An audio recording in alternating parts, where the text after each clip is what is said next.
Oh, hey, come on in. Let's go talk about pocket knives.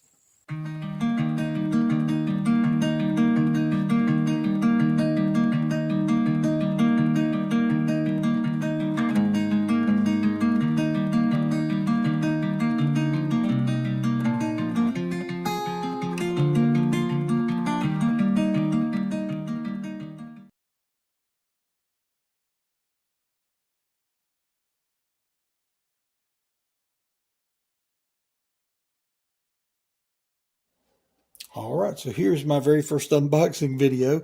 This is, I believe, the Gochifix digital microscope that was sent to me. So let's go ahead and open this up and see what we're dealing with here.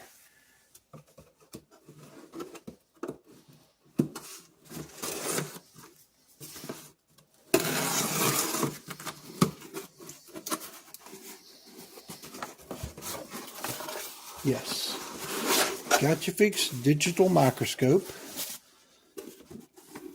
We'll get rid of that cardboard box. Okay, this comes complete with a 7-inch LCD digital screen, it says. So let's see what we've got. There is one of the tiny CDs with instructions. Here is a full instruction manual. This is the model D as in Delta M9. DM9. Appears to be fairly well packaged.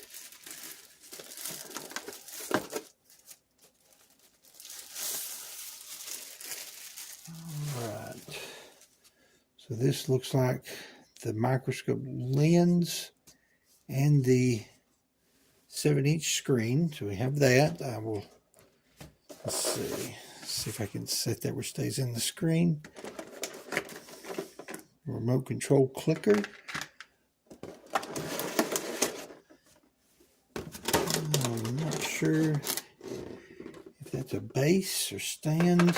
We will see. We'll put it together here a bit. This is definitely a base with a couple of lights. I'm sorry, I'm holding it out of frame again.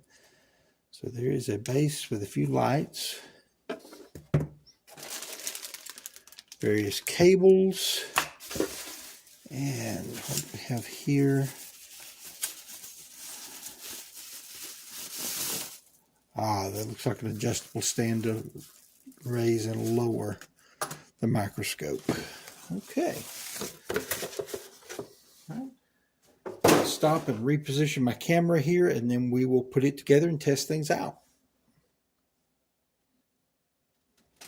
All right, so it's taken about 15 minutes to let this charge and to pick up a few things to test with. The instructions are fairly simple. It's just a series of pictures here, so we will go through that very quickly and see if it's as easy as it looks. Again, I've not tried any of this yet until right now, so let's see what it's like. I'm trying to make sure I'm keeping this in frame. I apologize if I get it out of frame, but so we will screw this support column in. At least that's what I'm calling it. I looked through the manual, but I didn't just study it as I probably should have. I'm bad about that. Just getting the gist of something and going with it from there. That's threaded as though it should go in there, but it doesn't want to. There we go. I just didn't have it straight. Okay.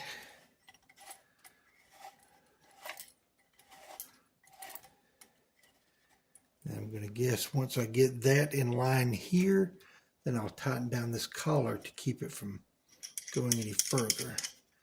Again, the instructions weren't very clear on that, but I've got some cameras and things that I work on at work that function similarly.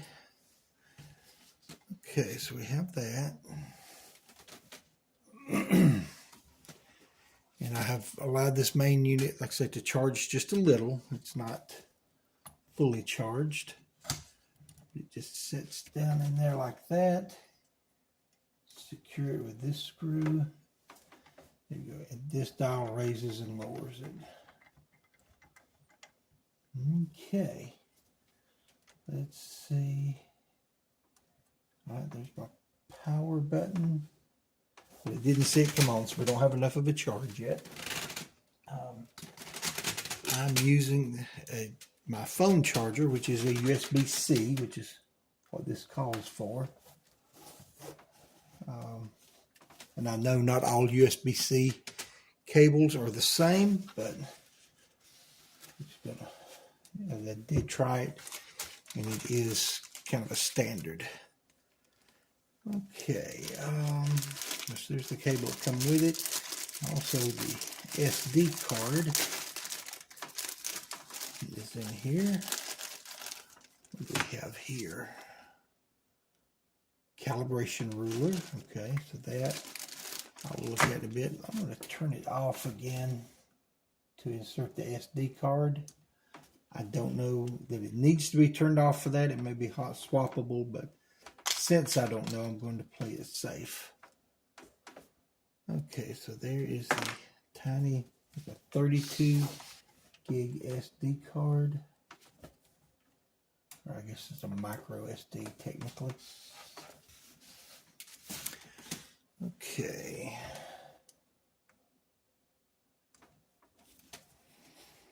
So far, this is very easy to set up and connect. Not yet connected it to a laptop, just as together. That seems very easy. There's a menu button here. Here's my up and down. So, resolution, burst shooting, image quality, sharpness, ISO exposure, date tag, date and time. Oh, that's to go on the pictures. Okay, so I haven't tried to set any of that yet.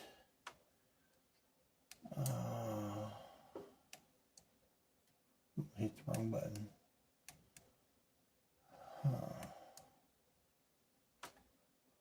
Mode, and it shows the different button. All right, so let's look at resolution. Right now it's at 1920 by 1080, which is pretty good. I think we'll just go with that. Burst shooting, I want to say it's off. Yeah, I don't think I'll need that. Image quality, high quality. All right, we'll go with that. Sharpness, ISO, auto 100, 200. I'm not sure what that means. Again, I haven't tried to look that up in the instructions yet either. Let's see. Okay, here we go. As I hit the menu button, it brings me over to the second menu selection. Date and time. Okay. So today is November. So I'll have to scroll backwards. Today's the 26th. Yeah, I had to think about that. 2024. My time is 10:04. I've been up late. So, let me go back now.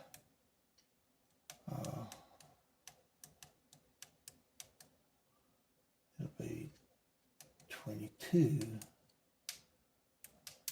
Hit the wrong button again.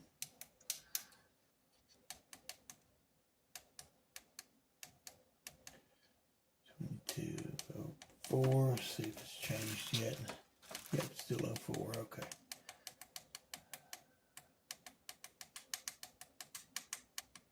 Get a time and date stamp. Okay.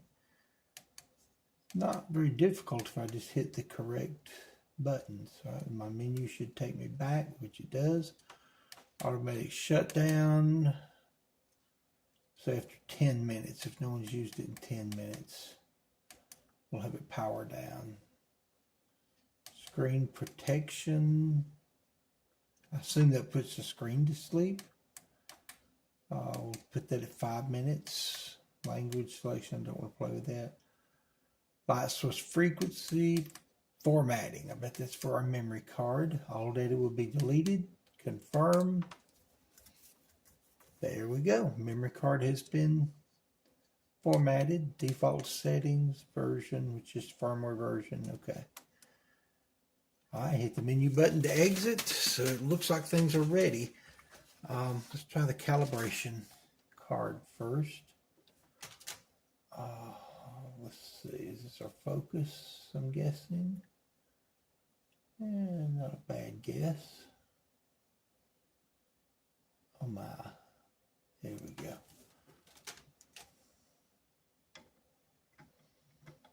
So raise up, get a little more distance from it. All right, that is very crisp. It looks like a QR code or something. I don't know how much you can see this. This is a fairly tiny card, fairly small print. I would struggle to see that at all without my glasses. The tinier numbers on here, I would not be able to see at all without my reading glasses. Now, this has a different shroud here for the lights. I'm going to try that. Let me see if I can lift that up. The instructions said to remove this, and it does, yeah, okay, it does just pop out, and that just pops in its place. So that, I think is, well, this will have to go in first, and then put that back on there.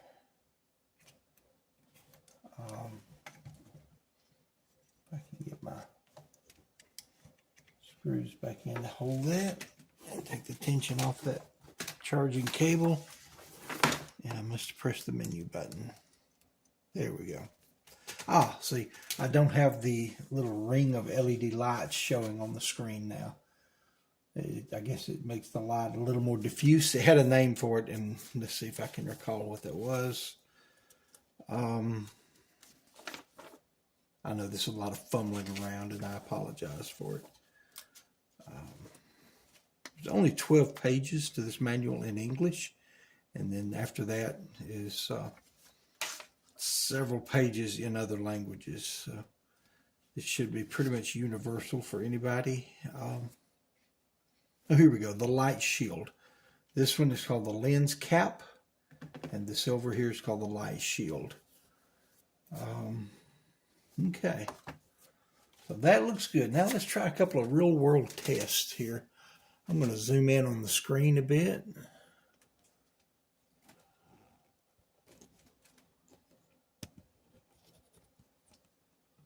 Or at least try to.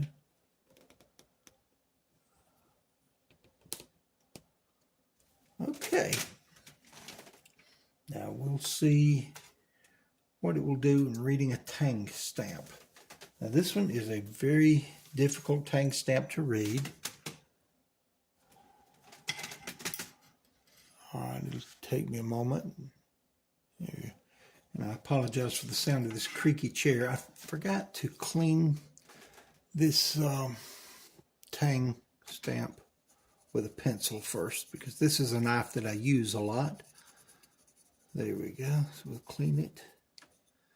Now we'll see how the image looks, because that was my first thought in using this. Try to focus a bit. Now this tang stamp was just about worn off this knife. There we go. I'm starting to make out some letters now.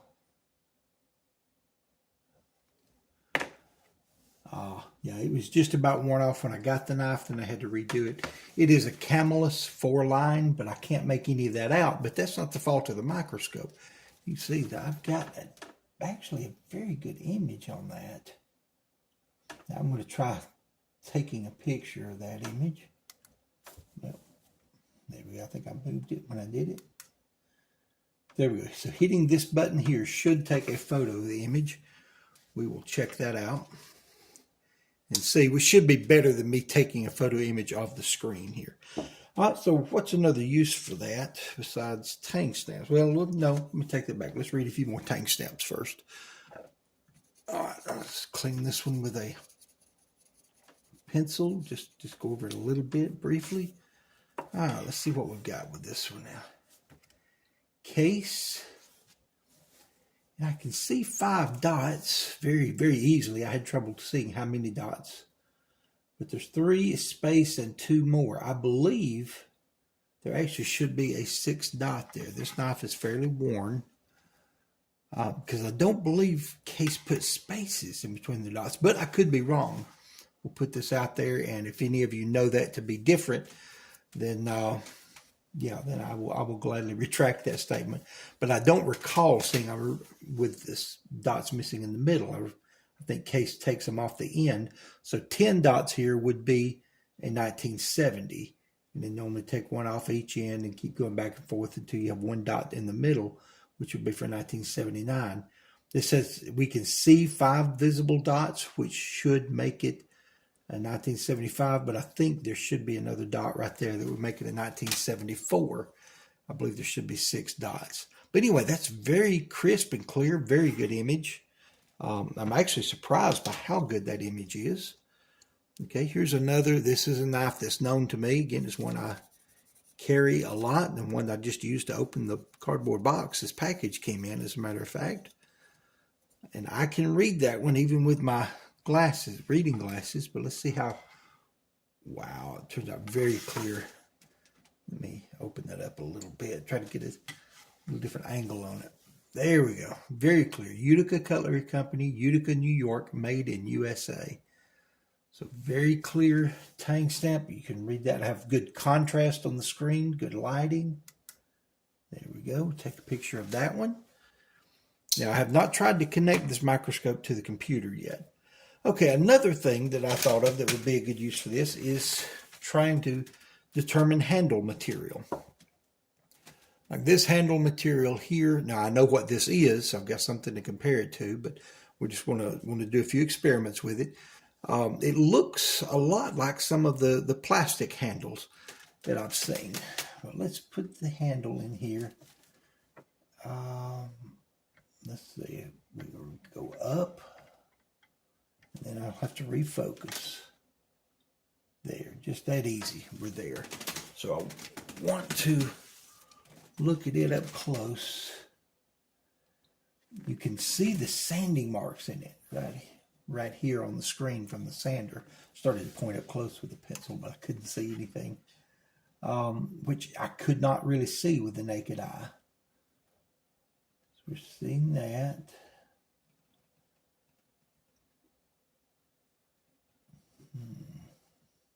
I'm sorry, my hands are unsteady as I move this. This knife is, or the handles have been hafted down a good bit. Let's try looking at them from the end here.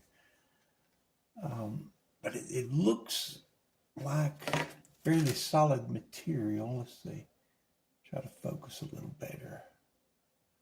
Right there. See the little kind of speckling dots? They're not very dark on this one like they are on some knives. We almost have a little line of them here on this other handle. That would be the pile side handle. Little line there. That is what we call Haverson canals, which is, here's another one. Let me refocus. There, you can see these very clearly. These dots right here are Haverson canals. That is basically where blood vessels are going through the bone. These are bone handles. But sometimes some of the plastic handles are so good it's hard to tell. What about this knife here? This is of course it's got a broken blade, but it's a Frontier. I think that was made by Colonial. And some people would look at that and tell you that is bone handles. Well, let's look at it and see. Okay, so I'm looking. I see a dark spot right there, but that's actually a scratch on the handle, because you can see it hits the high point there and there. So it's a scratch that's been introduced later. Your color is not completely homogeneous. You see lighter colors underneath and darker colors on top, which is what you would typically see with bone. But we're not seeing any of the Haverson canals. This discoloration here is the glue that used to hold the Frontier shield in place. All right, let's try turning it on the edge, and I'll refocus. Let's see what we can see there. Now this is where you should especially see the Haverson canals if they were there. We see a lot of scrapes and bumps. This was a well-used knife. And that looks like one there, but it isn't, because I know for a fact these are plastic handles. Wow, you see a big gap in the springs there. This knife has a lot of problems other than just that main blade.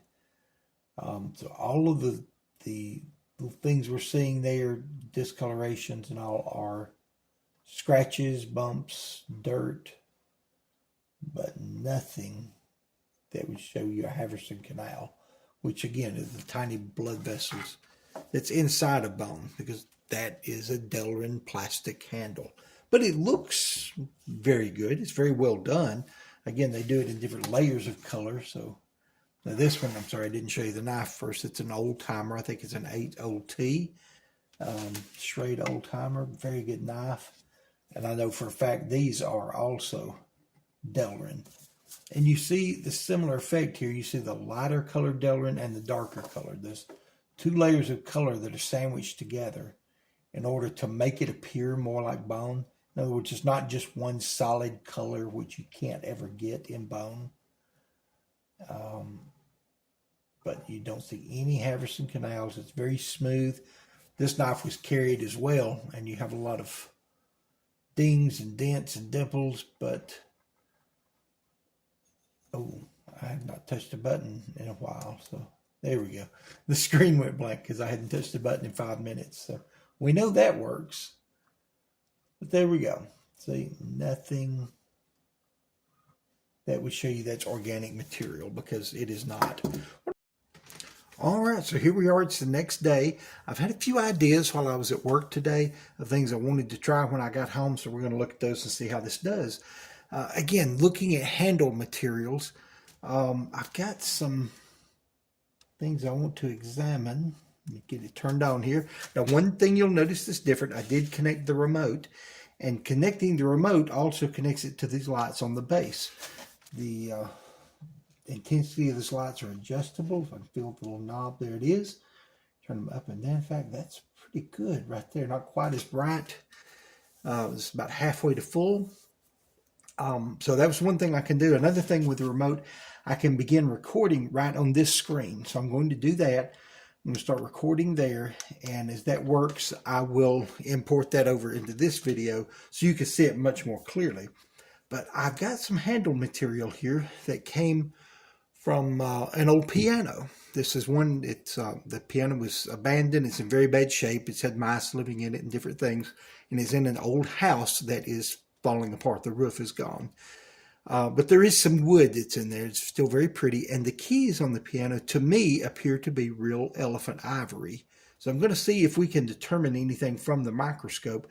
I can see grain structure to this. Of course, now I've cleaned it, but there's still glue on the back. But from the front, you can see the spots as the light shines through it. But we're going to put it in the microscope and see what we can see. All right. I'm certainly no expert on ivory, but there we go. Bring that up and play with our focus for a moment. That picture is crisp as we can get it, and there. Please forgive my cough and the creaky chair that I'm still in.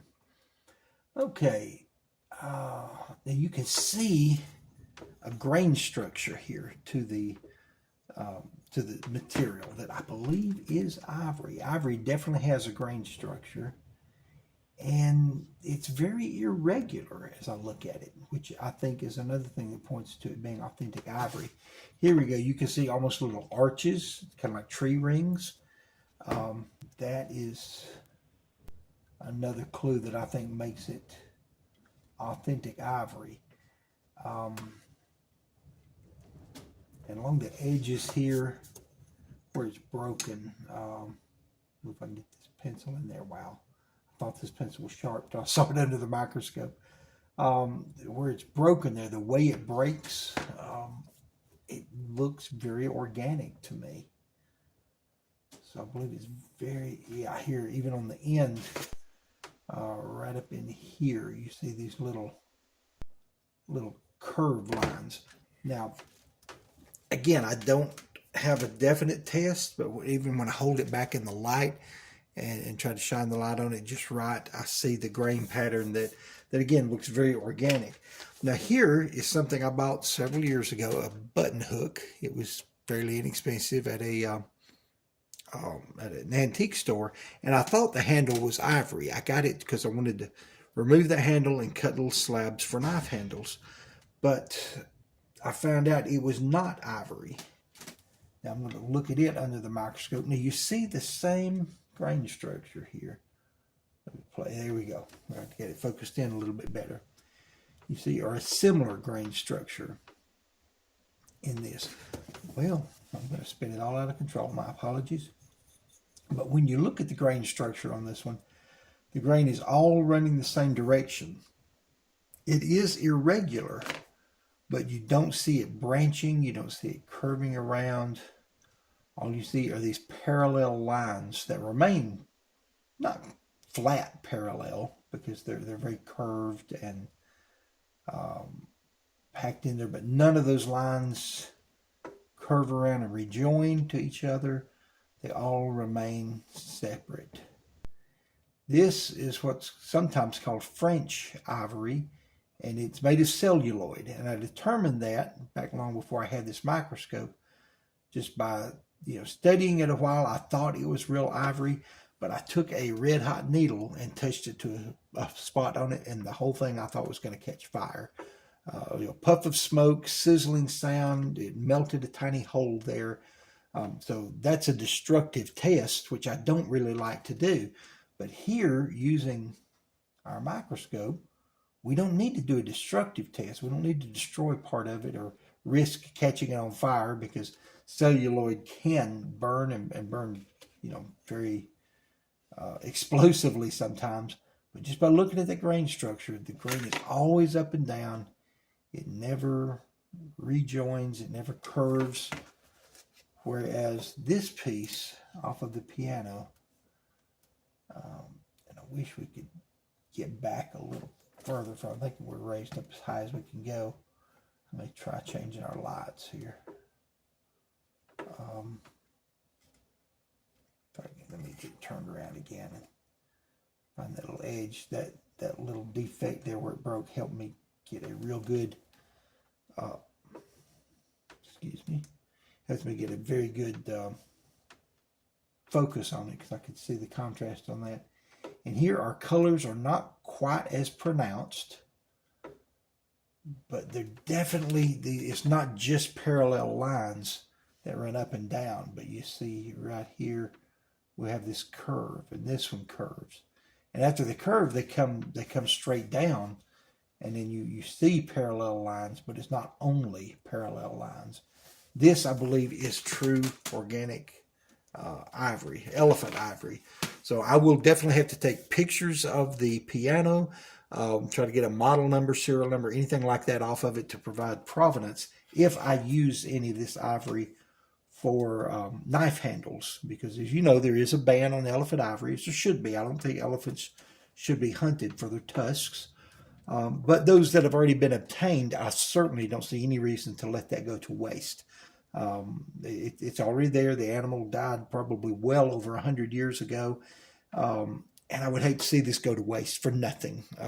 Let's let the beautiful, magnificent animal contribute something now that the deed has already been done. So anyway, that's my thoughts on it. That's one thing to check. And I will try to save this video, stitch the two together. Let's see. Okay, there we go. That stops the video. Just press the OK button, starts and stops it. And we'll look at some other things later. So far, I'm loving this electronic microscope. It's not an electron microscope. I almost said that a couple of times. But it's the Gochifix Electronic Microscope. All in one. I had looked at some other microscopes. I'd actually thought about one of these before the company reached out to me. But most of them did not have the screen. You connected them to your laptop or to your phone and operated it just through that. This and having the platform, the adjustment, it makes it so easy. It's just an all-in-one system. So far, I'm really loving it. So we're going to look at some other things later. But I will go ahead and stop this segment for now. And what good is a microscope for knife work if you don't use it to study knife sharpening? Here's a kitchen knife that I have on hand. As I work to focus in on different angles, you can see that this knife is terribly dull. That rounded, ragged, reflective edge on the last bevel tells it all. The first and last time that this knife was sharpened was at the factory. Now here's another knife from the same set which I've begun hand sharpening on a coarse whetstone. You can see the grind marks are running parallel to the edge now, and it's definitely sharper than that first knife. Here I've sharpened it some more using a medium whetstone. The grind marks are a bit smoother and the edge is more refined.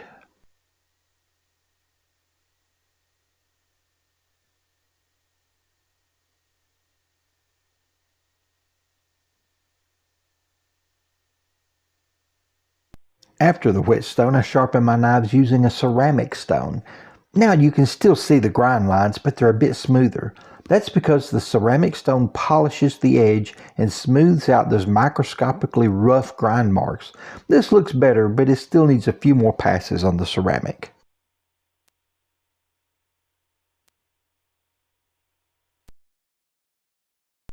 Here it is after I've gone over it a few more times with the ceramic. You can see how that entire edge bevel looks smoother from the polishing.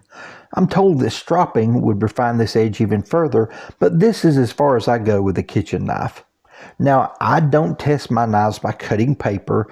Instead, I washed this knife and cut up some chicken for my supper just minutes after filming this, and it performed admirably.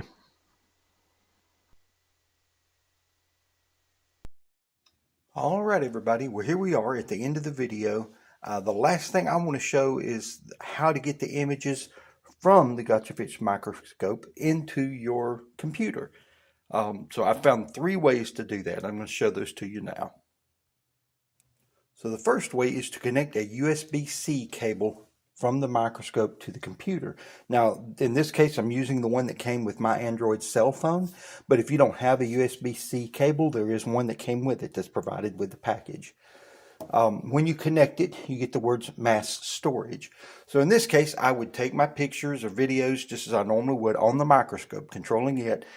And then when I'm finished, I connect these two. I will hit OK, the OK button right here under mass storage. And now it's just like transferring files from a flash drive or something like that. I copy and paste them from the microscope into the computer.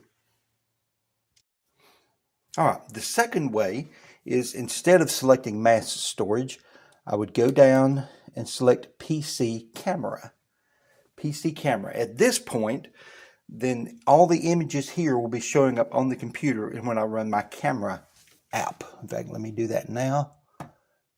And all apps, camera. Okay, we'll select that.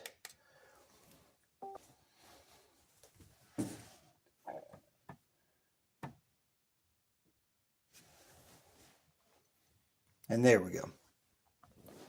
So everything that I'm seeing on the microscope is showing up directly on the computer. Now I can save pictures and videos on the computer itself, and I'm just using this as a camera. So we're getting the images directly, and everything would be stored on the computer rather than being stored on the microscope.